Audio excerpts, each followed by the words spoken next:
But uncertainty and interest in Pakistan took an ugly turn today. Crowds of government supporters chanting slogans against the Chief Justice stormed the Supreme Court building and brought proceedings to a halt. Police and security forces deployed at the Supreme Court stood by and did nothing. The upshot of all this is that a critical contempt of court case faced by Prime Minister Nawaz Sharif has been adjourned. The trouble started when one of Nawaz Sharif's politicians clambered from the crowd over the gates to get inside, and the crowd followed.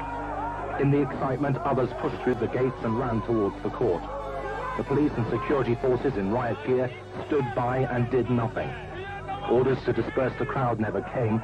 There's always reluctance to do anything to anger the governing party, even when they're storming towards the Supreme Court. A few members of the crowd got into the court building and some ran onto the roof of the entrance, leading chants against the Chief Justice. The government has been insisting that it respects the court. The message does not seem to have got through to its supporters. Amid the commotion, with court workers looking on in amazement, someone ran to the courtroom to warn the